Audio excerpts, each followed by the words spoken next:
So I figured while I'm going through the gardens with my secateurs, I will show you what I'm doing and the things that I'm cutting back. Primarily, I'm going to be focused on lilacs, azaleas, viburnums, perennials, and peonies. Basically anything that's finished blooming, now is the perfect time to cut them back so that you're not impacting next year's blooms.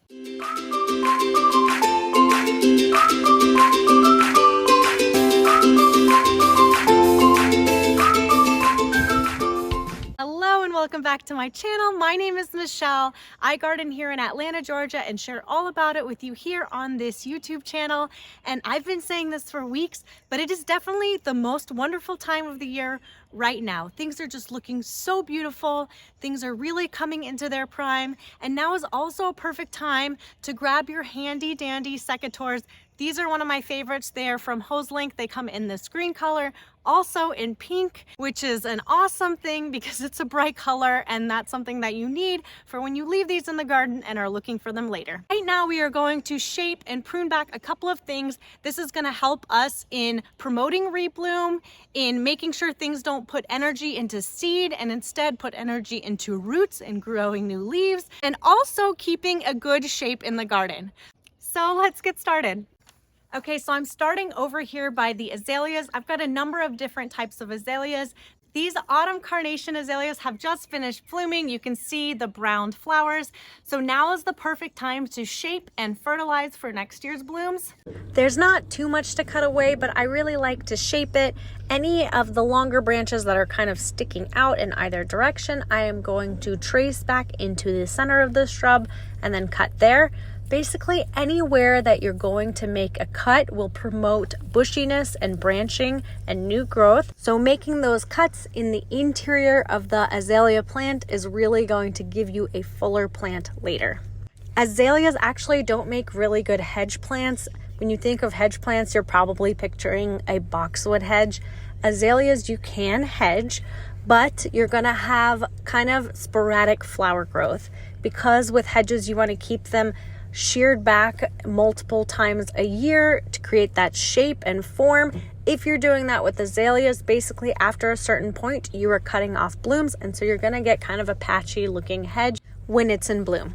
Now to make the last few snips on some of these lateral branches that are poking out too far, and that's about it for azaleas.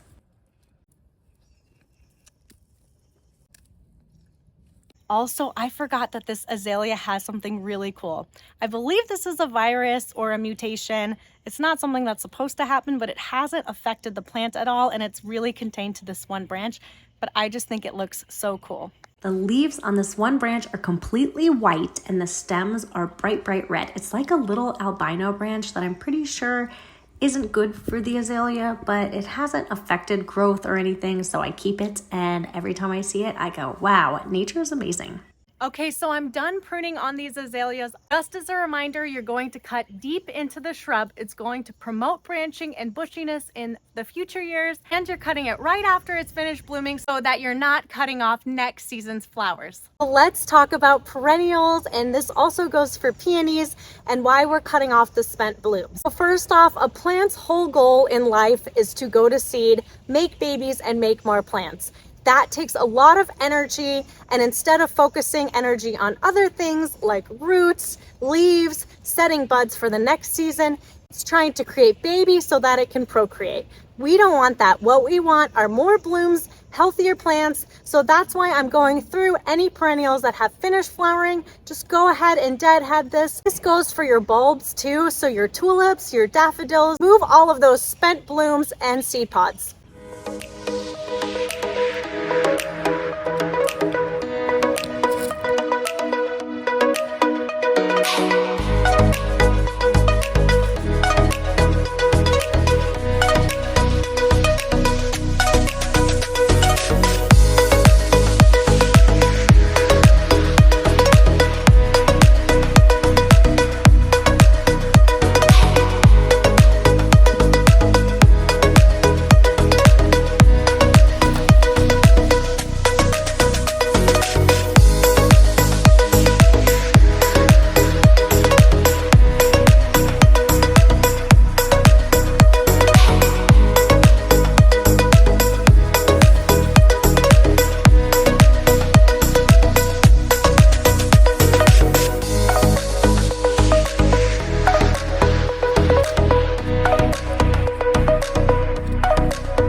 feel like pruning roses is such a hot topic, and I'm not a rosarian, but I can definitely share with you what I do.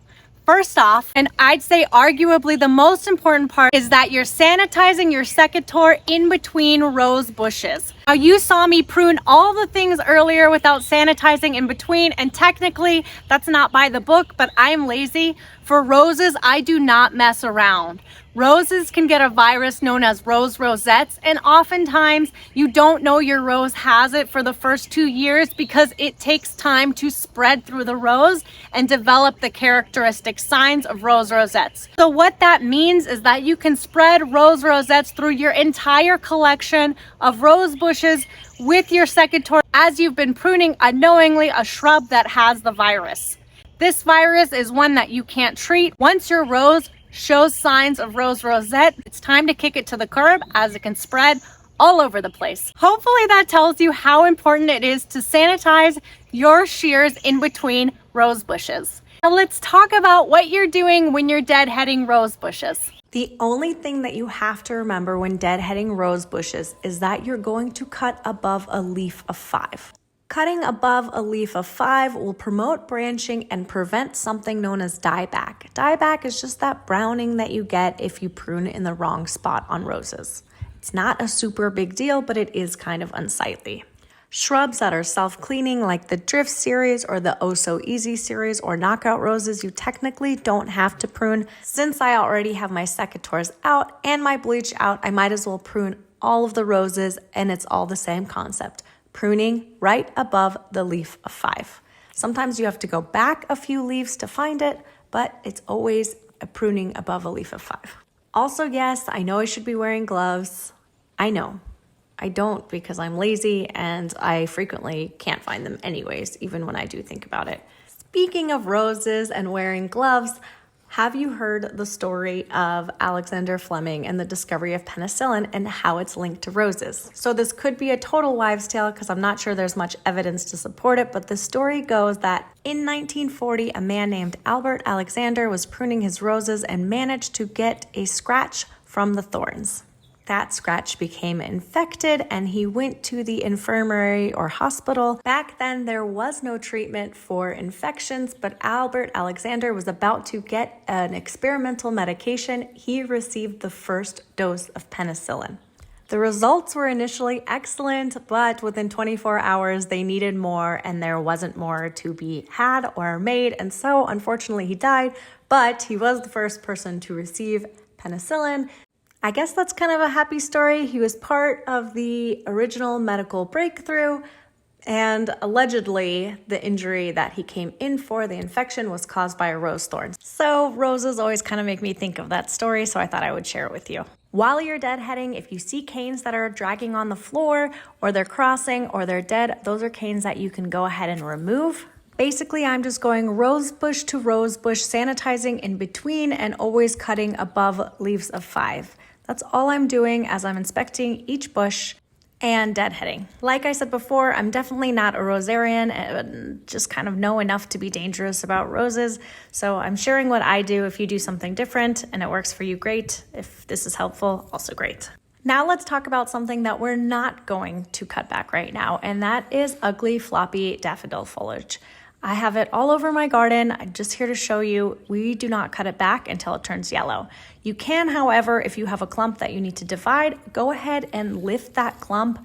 I transplanted these earlier this year because I was working in this bed, put it in some great soil, and now you can see it slowly dying, and I'll store them to be planted for next fall. Okay, another shrub that's recently bloomed and is now all done is this Viburnum shrub. This is a Chinese snowball viburnum. It puts out absolutely beautiful hydrangea-like blooms in the early spring. It's one of my favorite larger shrubs for that time of year, and often I find if I'm able to cut it back and deadhead, I will get a second smaller flush in the fall. So all I'm going to be doing here is pruning away some of the lower branches so that I can form this into more of a tree, and then deadheading any of the flowers so that I can encourage bloom in the fall. There's really not much to pruning viburnum. If you're deadheading them right after the bloom, that's really the best time. That's kind of the rule of thumb for all of these shrubs. Pruning right after blooms, make sure that you're not cutting off next season blooms. And also here, I'm removing some of the lower leaves so that I can make this look more like a little tree. My goal is to train the Viburnum tree form so that I can still have some beautiful planting space underneath. That's kind of my goal in the garden because I'm a smaller space gardener and I've only got a few beds to work in. And so anything that I can train tree form so that I get more planting room, I will.